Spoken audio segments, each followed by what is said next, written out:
Ciao ragazzi e benvenuti in questo nuovo video. Allora vi ho lasciato, io sono Salvatore C e dobbiamo far finire la 23 di mettere, vabbè che è finito. Potete vedere a finire perché l'ho fatto finire la camera. Abbiamo seminato il terreno. Ma adesso oggi vi farò vedere la funzione che ha quella seminatrice. Vi farò vedere. Ora infatti mettiamo l'operaio.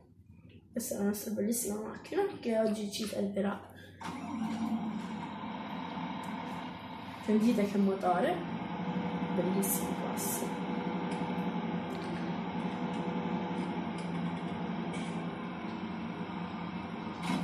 Ok, farò vedere quale funzione ha questa seminatrice. E stavolta semineremo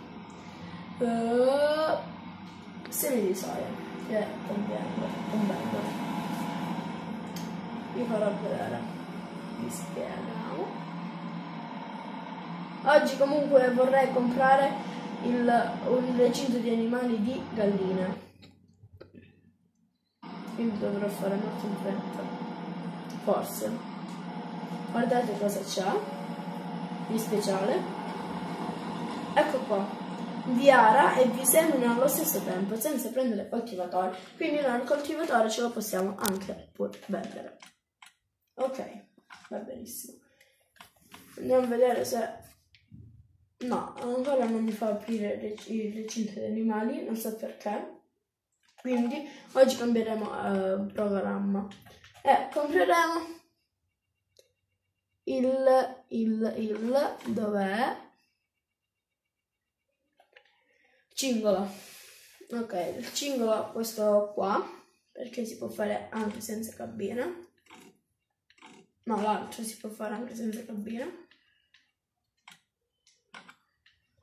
Ecco, cingolo fiattati, senza cabina, bellissimo. 3 punti, il colore è lo stesso. Ce lo compriamo e questo qua ci servirà per prendere il posto del Fend.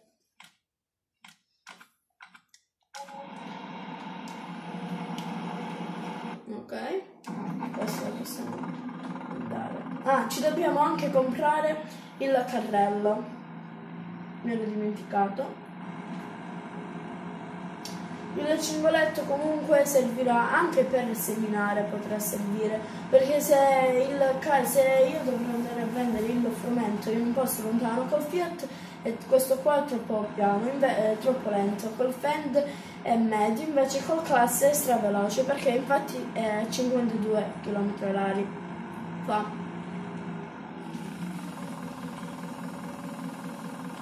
Faccio vedere quanto l'hanno fatto. Ho fatto 23.000 litri di grano nello scorso video, no, più questi siamo a 28.